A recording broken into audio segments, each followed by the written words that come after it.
స్నేహితులారా, ఈనాటి ప్రేమధార కార్యక్రమానికి స్వాగతం.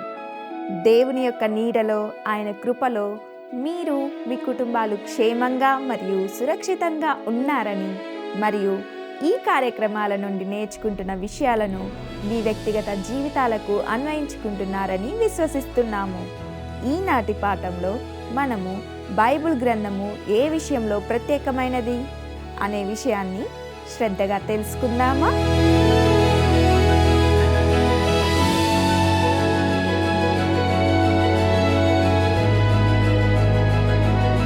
క్రీస్తునందు ప్రియమైన ప్రేమధార కార్యక్రమాల వీక్షకులందరికీ మన ప్రభువును రక్షకుడైన యేసు క్రీస్తు సాటిలేని నామంలో శుభములు తెలియజేస్తున్నాం. ప్రస్తుతము మనము బైబిల్ అధ్యయనం కోసము మార్గదర్శకాలు అనే శీర్షికన బైబిల్ అధ్యయనానికి సంబంధించి కొన్ని శ్రేష్టమైన సత్యాలను తెలుసుకుని ఉన్నాం. గత పాఠంలో ముఖ్యంగా బైబిల్ గ్రంథము ప్రాముఖ్యమైనదా అనే అంశాన్ని గురించి చర్చించి అది ఎందుకు ప్రాముఖ్యమైనదో గత పాఠంలో మనం గ్రహించి ఉన్నాం. ఇక నేటి ఈ పాఠంలో బైబిల్ ఏ విధంగా విశిష్టమైనది లేదా ప్రత్యేకమైనది అనే అంశాన్ని గురించి తెలుసుకోబోతున్నాం. అనేక విధాలుగా బైబిల్ గ్రంథము అత్యంత అసాధారణమైన పుస్తకం అని చెప్పవచ్చు. ఉదాహరణకు దీనికి ద్వంద్వ రచయిత్వం ఉంది. దీనినే మరొక మాటల్లో చెప్పాలంటే, ఒకవైపు దేవుడు బైబిల్ రచయితగా ఉండగా, మరొక కోణంలో చూస్తే మానవుడు కూడా ఈ గ్రంథానికి అనగా బైబిల్ గ్రంథానికి రచయితగా ఉంటున్నాడు. వాస్తవానికి బైబిల్ను దాదాపు 1500 సంవత్సరాల కాలంలో దాదాపు 40 మంది రచయితలు రాశారు.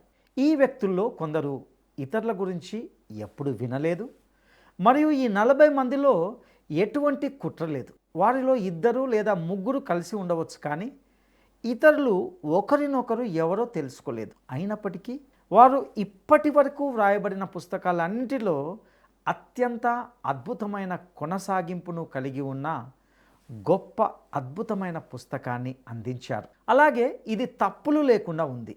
ఇందులో ప్రతి రచయిత తన స్వంత తరంలో తన స్వంత భావాలను వ్యక్తపరిచాడు. ప్రతి ఒక్కరికి తన పరిమితులు, బలహీనతలు ఉన్నాయి, మరియు తన వ్యక్తిగత తప్పులు చేశారు.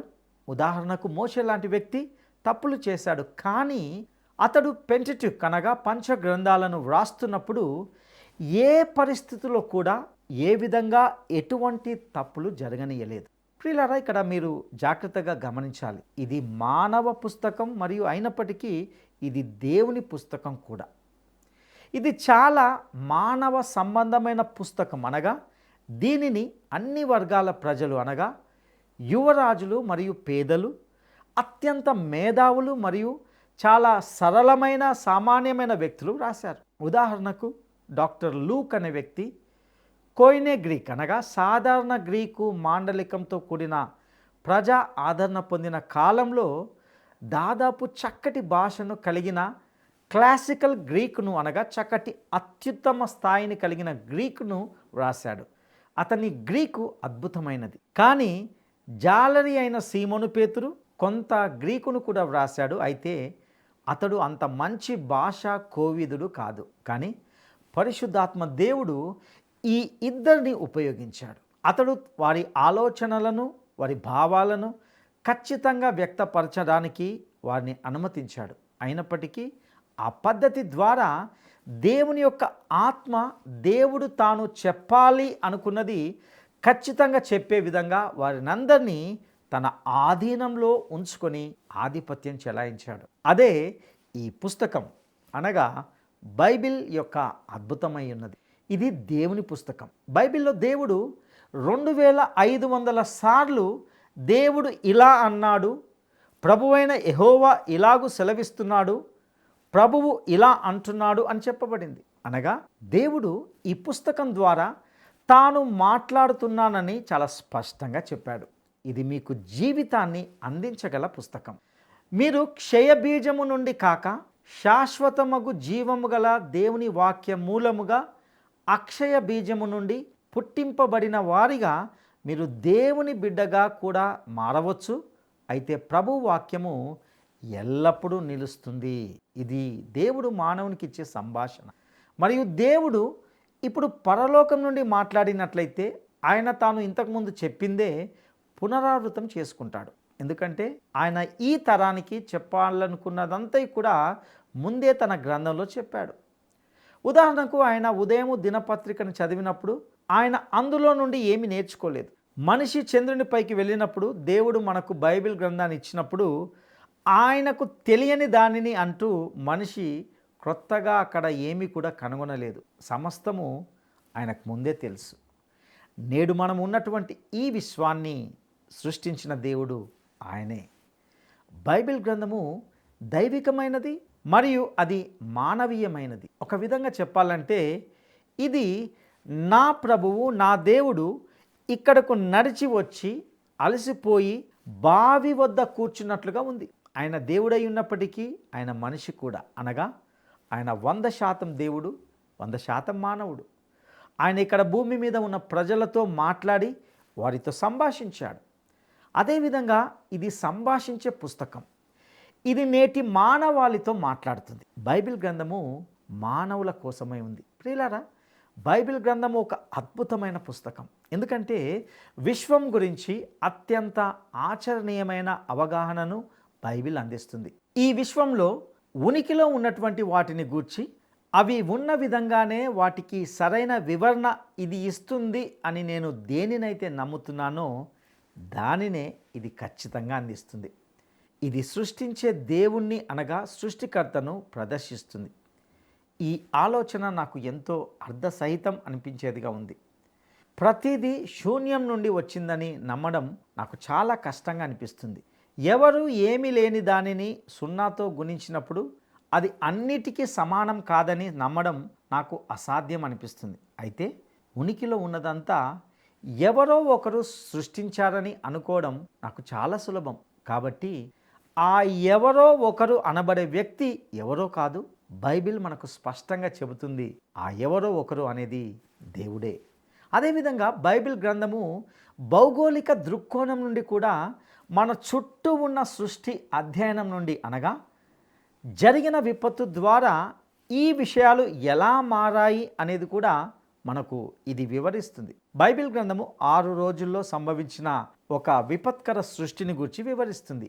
ఆపై అది విపత్తు ద్వారా భౌగోళిక విషయాలను మరియు మనకు అర్థమయ్యే అన్ని రకాల ఇతర శాస్త్రీయ సమస్యలను గురించి వివరించే ప్రపంచవ్యాప్తమైనటువంటి సార్వత్రిక జల ప్రళయం గురించి కూడా ఇది ఎంతో చక్కగా వివరిస్తుంది. ప్రియులారా, ఇంతకీ ఈ విషయాల ద్వారా ఇప్పుడు నేను మీకు చెప్పడానికి ప్రయత్నిస్తున్నది ఏమిటంటే బైబిల్ గ్రంథము ఒక అద్భుతమైన పుస్తకం. శాస్త్రీయంగా చూసినప్పుడు ఇది అద్భుతమైన పుస్తకంగా ఉంది. చారిత్రాత్మకంగా చూసినప్పుడు కూడా ఇది అద్భుతమైన పుస్తకంగా ఉంది. అయితే దానికి మించిన ఒక గొప్ప విషయం ఏమిటంటే ఆధ్యాత్మిక మరియు నైతిక కోణం నుండి చూసినప్పుడు కూడా ఇది చాలా అద్భుతమైన పుస్తకంగా ఉంది. కొంతమంది ప్రజలు మనతో ఇలా చెప్పడం మనం తరచుగా వింటుంటాం, నేను బైబిల్ని నమ్మను. సరే, నేను మీకు ఒక విషయాన్ని చెప్తాను. మీరు బైబిల్ గ్రంథాన్ని జాగ్రత్తగా అధ్యయనం చేయకపోతే గనక నీ మాట పూర్తిగా నిజాయితీ లేని మేధోపరమైన అహంకారపూరిత ప్రకటనగానే ఉన్నదని చెప్పగలను. ఎవరైనా నేను ఈ పుస్తకాన్ని నమ్మను అని చెప్పడం ద్వారా ఆ వ్యక్తి నిజాయితీపరుడు కానే కాదు. ఎందుకంటే దానిని జాగ్రత్తగా అధ్యయనం చేయకుండా మీరు ఎప్పుడు చదవని ఇతర పుస్తకాన్ని తిరస్కరిస్తాను అని చెప్పడము నిజాయితీపరుని యొక్క లక్షణం కానే కాదు. నీవు నిజాయితీపరుడుగా ఉన్నావని కానే కాదు.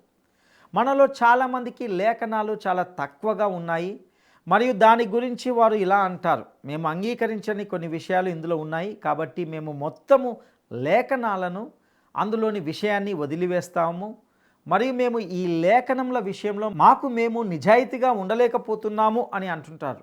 ప్రియులరా, వాస్తవానికి ఈ పుస్తకము శక్తివంతమైన జీవితాన్ని మార్చే పుస్తకం. ఇది కేవలము శాస్త్రీయంగా మాత్రమే ఖచ్చితమైనది కాదు. ఇది భవిష్యత్తును గురించి అంచనా వేయగల సామర్థ్యంలో చారిత్రాత్మకంగా కూడా అద్భుతమైనది మాత్రమే కాదు, మీ జీవితాన్ని మరియు నా జీవితాన్ని మార్చగల సామర్థ్యంలో ఇది శక్తివంతమైన గొప్ప డైనమిక్ పుస్తకం. ఎందుకంటే ఇది ఒక సజీవమైన పుస్తకం. వాస్తవానికి దేవుని వాక్యము సజీవమైనదని మరియు శక్తివంతమైనదని ఇది స్వయంగా ప్రకటించుకుంటుంది. అది ఒక అద్భుతమైన ప్రకటన. ప్రియులారా, నేను ఇలాంటి మరే ఇతర సజీవ పుస్తకాన్ని చదవలేదు. మీ ఆలోచనను మార్చే కొన్ని పుస్తకాలు ఉండవచ్చు, అయితే బైబిల్ గ్రంథము మీ స్వభావంను మార్చగల ఏకైక పుస్తకంగా ఉంటున్నది. ఇది మిమ్మల్ని పూర్తిగా రూపాంతరం చేయగల, మార్చగల ఏకైక పుస్తకమై ఉంటున్నది. బిషప్ పోలక్ అనే వ్యక్తి బైబిల్ను గురించి ఈ విధంగా చెప్పాడు. బైబిల్ అనేది దేవుని నుండి వచ్చిన క్రీస్తు నడిచే రెండు శాశ్వతత్వాల మధ్య ఒక కారిడర్, అనగా ఒక పొడవైన నడిచే వసార. అతని అనగా క్రీస్తు అదృశ్య అడుగులు పాత నిబంధనలో ప్రతిధ్వనిస్తాయి, కానీ మనము నూతన సింహాసన గదిలో ఆయనను ముఖాముఖిగా కలుస్తాం. మరియు నా కోసం సిలువ వేయబడిన ఆ క్రీస్తు ద్వారానే నేను పాపాలకు క్షమాపణ మరియు నిత్య జీవాన్ని కనుగొన్నాను. పాత నిబంధన క్రీస్తు అనే పదంలోనే పూర్తిగా సంగ్రహించబడింది. క్రొత్త నిబంధన యేసు అనే పదంలో సంగ్రహించబడింది. మరియు ఒక మాటలో చెప్పాలంటే మొత్తం బైబిల్ యొక్క సారాంశం ఏమిటంటే యేసుయే క్రీస్తు. ఇక ఇక్కడ గొప్ప ప్రశ్నను మిమ్మల్ని అడగాలని ఆశపడుతున్నాను. అదేమిటంటే బైబిలు దేవుని నుండి వచ్చిందని మీకు ఎలా తెలుసు? ఇది ఒక మంచి ప్రశ్న, మరియు ఇది తప్పనిసరిగా అడగబడాలి, మరియు తప్పకుండా సమాధానం ఇవ్వబడాలి కూడా. అందుకు ఒక అద్భుతమైన జవాబు ఏమిటంటే దాని సంరక్షణ లేదా అది పరిరక్షింపబడిన విధానం. ఇటు నిష్పాక్షిక రుజువుల్లో ఒకటిగాను మరియు బాహ్య రుజువుల్లో ఒకటిగా ఉన్నటువంటిది ఏమిటంటే బైబిల్ యొక్క అద్భుతమైన సంరక్షణ లేదా అది భద్రపరచబడిన విధానం. పాత నిబంధన కాలంలో యెహోయాకీము అనే ఒక రాజు ఉన్నాడు. మనం అతని గురించి ఇర్మియా గ్రంథంలో చదువుతాం.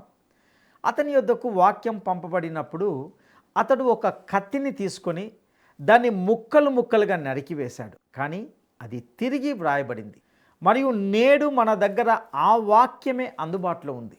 ప్రియమైన వారలారా, మనం ఒక విషయాన్ని జాగ్రత్తగా గమనించాలి. అదేమిటంటే గత కొన్ని శతాబ్దాలుగా బైబిల్ గ్రంథంపై ఎన్నో దాడులు జరిగాయి. అదేవిధంగా బైబిల్ గ్రంథంపై ఎన్నో దహనాలు చాలానే జరిగాయి. ఒక్క మాటలో సూటిగా చెప్పాలంటే నేడు బైబిల్ పట్ల చాలా వ్యతిరేకతనే ఉంది. నేటి మన ఈ రోజుల్లో చాలామంది మేము అలాంటి ప్రవర్తనకు చాలా దూరం, మేము చాలా మర్యాదస్తులం, నాగరికులమని భావించడం వల్ల దానిని కాల్చడం లేదు అని చెప్పుతుండవచ్చు, లేదా అలా అనుకుంటుండవచ్చు. అయితే దేవుని యొక్క వాక్యానికి శత్రువులుగా ఉన్నటువంటి వారు దానిని వదిలించుకోవడానికి ప్రయత్నించే విధానం ఏమిటంటే మన పాఠశాలల్లో, సమాజంలో మరియు అనేక ఇతర ప్రదేశాల్లో దానిని నిషేధించడం చేస్తూ ఉంటారు. అయినప్పటికీ మనము మన మత స్వాతంత్ర్యంను గూర్చి, మన వాక్ స్వాతంత్ర్యాన్ని గూర్చి చాలానే మాట్లాడతాం. ప్రియులారా, ఒక అద్భుతమైన విషయం ఏమిటంటే ఇప్పటి వరకు బైబిల్ గ్రంథంపై ఎన్నో రకాల దాడులు జరిగినప్పటికీ అది నేటికి మన మధ్య ఉంది. మరియు మరొక గొప్ప వాస్తవం ఏమిటంటే ఇంతవరకు అమ్మబడిన ఇతర పుస్తకాలన్నింటిలో అత్యంత విరివిగా అమ్మబడిన పుస్తకం ఏదైనా ఉన్నది అంటే అది బైబిల్ గ్రంథమే అని చెప్పవచ్చు. చాలా సంవత్సరాలుగా ఇది ఎంతో విరివిగా అమ్మబడిన పుస్తకంగా ఉన్నప్పటికీ ప్రస్తుతము ప్రజలకు అంతగా ఆసక్తి లేని రోజుల్లో మనం ఉంటున్నాం. ఇది ఎంతో బాధాకరమైన విషయం. అయినప్పటికీ ఇది ఎంతో వాస్తవం. అలా చెప్పాల్సి వచ్చినందుకు నేను చింతిస్తున్నాను, కానీ అది నిజం. మరియు బైబిల్ గ్రంథము ఖచ్చితంగా మన సమకాలీన సమాజంపై గొప్ప వ్యాఖ్యానం అని చెప్పాలి. ఈ ప్రపంచ చరిత్రలో మరియు జీవితంలో ఒకప్పుడు బైబిల్ ఆక్రమించిన స్థానాన్ని ప్రస్తుతం నిజంగా ఏది ఆక్రమించలేదని ఈ మాటలు వెల్లడిస్తున్నప్పటికీ దేవుని వాక్యం యొక్క అద్భుతమైన సంరక్షణ పరిగణించదగినదని నేను భావిస్తున్నాను. ఇక బైబిల్ గ్రంథము దేవుని నుండి వచ్చిందనడానికి మరొక జవాబు ఏమిటంటే పురావస్తు శాస్త్రం. బైబిల్ దేవుని వాక్యమని మనకు తెలిసిన మరొక మార్గము పురావస్తు శాస్త్రం ద్వారా అని చెప్పగలం. పురావస్తు శాస్త్రవేత్తల యొక్క త్రవ్వకాల ద్వారా పురావస్తు శాస్త్రము ఈ పుస్తకము దేవుని వాక్యమని నిరూపించే అనేక విషయాలను వెలుగులోకి తెచ్చింది. ఉదాహరణకు మోషే జీవించిన కాలంలో రచన లేదా వ్రాయడం అనేది ఉనికిలో లేదనే ఆధారంగా విమర్శకులు చాలా సంవత్సరాలుగా పెంటెట్యూక్ అనగా పంచగ్రంథాల యొక్క మోషే రచయితత్వాన్ని తిరస్కరించారు. ఇటీవల ఈ మధ్యకాలంలో ఎవరు కూడా ఆ సిద్ధాంతాన్ని మరలా లేవనెత్తినట్లుగా కానీ మీ ముందుకు తీసుకురావడం కానీ మీరు విని ఉండలేదు, అవునా? ఎందుకంటే ఎన్నో సంవత్సరాలుగా జరిపిన పురావస్తు శాస్త్రవేత్త యొక్క త్రవ్వకాలు బైబిల్ యొక్క చెల్లుబాటుకు మరియు దాని యొక్క అధికారపూర్వకమైన రుజువుగా మళ్ళీ మళ్ళీ కనిపించింది. ఎరికో నగరం మరియు కూలిపోయిన దాని గోడలు ఒక గొప్ప ఉదాహరణ అని చెప్పవచ్చు. పేరుగాంచిన గొప్ప పురావస్తు శాస్త్రవేత్తలుగా ఉన్నటువంటి మిస్ క్యాథ్లిన్ కెన్యన్ మరియు సర్ చార్లెస్ మార్స్డన్ అనే వ్యక్తుల మధ్య కొన్ని ప్రత్యేకతలకు సంబంధించి కొంత వాదన ఉంది. అయినప్పటికీ ఇరువురు అంగీకరించిన ఒక గొప్ప వాస్తవం ఏమిటంటే ఎరికో గోడలు కూలిపోయాయనే వాస్తవం మాత్రం బాగా స్థిరపడింది. దేవుని వాక్యం అక్కడ అనగా వారి పురావస్తు త్రవ్వకాల పనుల ద్వారా ఎంతో గొప్పగా నిరూపించబడింది మరియు అనేక ఇతర విధాలుగా పురావస్తు శాస్త్రము బైబిల్ యొక్క ఖచ్చితత్వాన్ని ప్రదర్శించింది. త్రవ్వకాల ద్వారా కనుగొనబడిన అనేక మాన్యుస్క్రిప్ట్స్ అనగా తాళపత్రాలు కూడా అలాగే బైబిల్ యొక్క ఖచ్చితత్వాన్ని ప్రదర్శించాయి. ఒక ఆసక్తికరమైన విషయం ఏమిటంటే యెషయా గ్రంథం యొక్క స్క్రోల్స్ అనగా గ్రంథం యొక్క తాళపత్రాలు లేక గ్రంథపు చుట్టలు మరియు డెడ్ సీ స్క్రోల్స్ అనగా మృత సముద్రపు తాళపత్రాలు లేక గ్రంథపు చుట్టలు దొరికినప్పుడు బైబిల్ని కించపరిచే వాదనను తాము కనుగొన్నామని భావించి లిబరల్స్ అనగా ఉదారవాదులు దానిపైకి దూకడం ఎంతో గమనించదగిన విషయం. ప్రియులారా, ఇక్కడ మీకు లిబరల్స్ అనగా లేదా ఉదారవాదులు అనగా ఎవరో కొంత స్పష్టం చేయాలని ఆశిస్తున్నాను. లిబరల్స్ లేక ఉదారవాదులు అనగా దేవుని వాక్యాన్ని ఉన్నది ఉన్నట్లుగా నమ్మకుండా తమకు తోచిన విధంగా తమకు అనుకూలంగా ఉండేలా దేవుని వాక్యాన్ని వక్రీకరించి బోధించేవారు. అందుకే వారు బైబిల్ గ్రంథంలో చెప్పబడినవి నిజమని నమ్మకుండా అందులోనివి అక్షరాల తీసుకోకుండా అందులో చెప్పబడిన విషయాల పట్ల ఎన్నో సందేహాలను వ్యక్తపరుస్తూ ఉంటారు. వీరినే మనము లిబరల్స్ లేక ఉదారవాదులు అని పిలుస్తూ ఉంటాం. ఇక ముందు ముందు లిబరల్స్ లేక ఉదారవాదులు అనే పదం వచ్చినప్పుడు ఈ భావముతోనే మనం అర్థం చేసుకోవాలని కోరుతున్నాను. ఈ లిబరల్స్ లేక ఉదారవాదులు పురావస్తు శాస్త్రవేత్తల తవ్వకాల్లో వారి పరిశోధనలో యెషయా గ్రంథం యొక్క స్క్రోల్స్ అనగా ఆ గ్రంథం యొక్క తాళపత్రాలు లేక గ్రంథపు చుట్టలు మరియు డెడ్ సీ స్క్రోల్స్ అనగా మృత సముద్రపు తాళపత్రాలు లేక గ్రంథపు చుట్టలు దొరికినప్పుడు అందులోని విషయాలతో బైబిల్ను ఏ విధంగానైనా కించపరచాలనే వాదనను తాము కనుగొన్నామని భావించి దాని మీద దాడి చేయడం ప్రారంభించే ప్రయత్నం చేశారు. అయితే ఆసక్తికరమైన విషయం ఏమిటంటే ఆ డెడ్ సీ స్క్రోల్స్ అనగా మృత సముద్రపు తాళపత్రాలు లేక గ్రంథపు చుట్టలు బైబిల్ని ఏమాత్రము కించపరచలేదు కదా, పైగా అవి బైబిల్ గ్రంథంలోని అన్ని విషయాలను సమర్థించేవిగా ఉన్నాయి. అందుచేత లిబరల్స్ లేక ఉదారవాదులు వాటిపై పెద్దగా ఆసక్తిని కోల్పోయారని అనిపిస్తుంది. ఈ క్లుప్త అధ్యయనానికి సంబంధించి అనగా డెడ్ సీ స్క్రోల్స్ అనగా మృత సముద్రపు తాళపత్రాలు లేక గ్రంథపు చుట్టలకు సంబంధించి ఆయా వ్యాఖ్యానాలను ఇతర పుస్తకాలను చదవడం ద్వారా వీలైతే మీరు కూడా కొంత పరిశోధన చేయగలరని ఆశిస్తున్నాను. ప్రియ సహోదరుడా సహోదరి, ఇంతవరకు మనము బైబిల్ గ్రంథము ఎందుకు ఏ విషయంలో విశిష్టమైనది ప్రత్యేకమైనది అనే విషయాలను ధ్యానిస్తూ వచ్చాం. బైబిల్ ఒక అసాధారణమైన పుస్తకం. ఎందుకంటే ఒక పుస్తకాన్ని వ్రాయడానికి సాధారణంగా ఒక రచయితే ఉంటారు. అయితే బైబిల్ని ఒకవైపు దేవుడే రచయితగా ఉంటే మరొక వైపు 40 మంది మానవ గ్రంథకర్తలు వివిధ కాలాల్లో వివిధ వృత్తులను కలిగి వివిధ సంస్కృతులతో ఎటువంటి పొరపాటులకు తావు లేకుండా వ్రాశారు. కనుకనే అది విశిష్టమైన పుస్తకమైనది. బైబిల్ గ్రంథము దేవుడు ఉన్నాడు అని నిరూపించడానికి ప్రయత్నించదు, కానీ అది నేరుగా దేవుని యొక్క ఉనికితోనే ప్రారంభమవుతుంది. ఇది ఒక అద్భుతమైన పుస్తకం అని విన్నాం. ఎందుకంటే ఇది ఎంతోమంది జీవితాలను మార్చివేసిన పుస్తకం. ఎంతోమంది రోత హృదయాలను నవీకరించి రూపాంతరం చెందే విధంగా చేసింది. కాబట్టి ఖచ్చితంగా ఒక విశిష్టమైన ప్రత్యేకమైన పుస్తకమని చెప్పడంలో ఎటువంటి సందేహం లేదు. బైబిల్ గ్రంథాన్ని జాగ్రత్తగా అధ్యయనం చేయకుండా ఎవరైనా నేను ఈ పుస్తకాన్ని నమ్మను అని చెప్పడం అనేది నిజాయితీ పరుని యొక్క లక్షణం కాదు. ఎందుకంటే మనము ఎప్పుడూ చదవని, అధ్యయనం చేయని ఇతర ఏ పుస్తకాన్ని తిరస్కరించడం అంటూ జరగకూడదు కూడా. కాబట్టి ఈ విశిష్టమైన పుస్తకాన్ని జాగ్రత్తగా అధ్యయనం చేయాలని కోరుతున్నాను. ప్రియులారా, బైబిల్ దేవుని నుండి వచ్చిందనడానికి గొప్ప రుజువు అది ఇంతవరకు పరిరక్షించబడిన విధానమే. ఎందుకంటే ఇప్పటి వరకు బైబిల్ గ్రంథంపై ఎన్నో రకాల దాడులు జరిగినప్పటికీ అది నేటికి మన మధ్య ఉంటున్నది. అనేక మంది జీవితాలను ప్రభావితం చేస్తున్నది. అదేవిధంగా బైబిల్ దేవుని పుస్తకం అనడానికి పురావస్తు శాస్త్రం కూడా మరొక రుజువు అని చెప్పవచ్చు. త్రవ్వకాలలో దొరికిన తాళపత్ర గ్రంథాలు అన్నీ బైబిల్లోని ప్రతి మాటను సమర్థిస్తూ బలపరుస్తున్నాయి. ఏది ఏమైనప్పటికీ బైబిల్ ఖచ్చితంగా ఒక విశిష్టమైన పుస్తకం, ప్రత్యేకమైన పుస్తకం. ఈ పుస్తకము మీ జీవితాలకు కూడా ప్రత్యేకమైన పుస్తకంగా ఉండడానికి ప్రభువు మీకు సహాయం చేయనుగాక. దైవాశీస్సులు. ప్రార్థన చేసుకుందాం.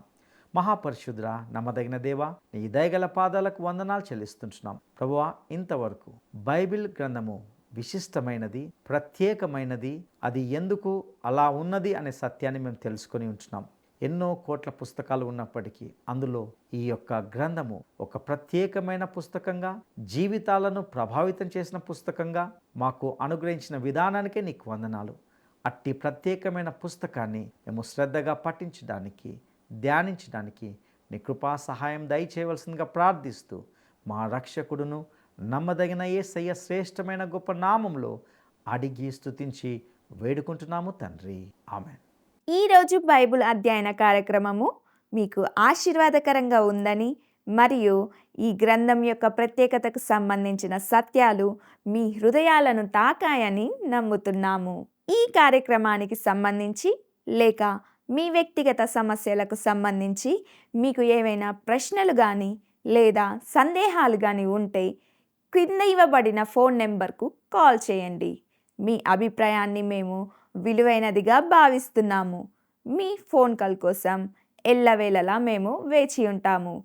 సత్యవంతుడైన దేవుడు మీకు తోడై ఉండి నడిపించునుగాక.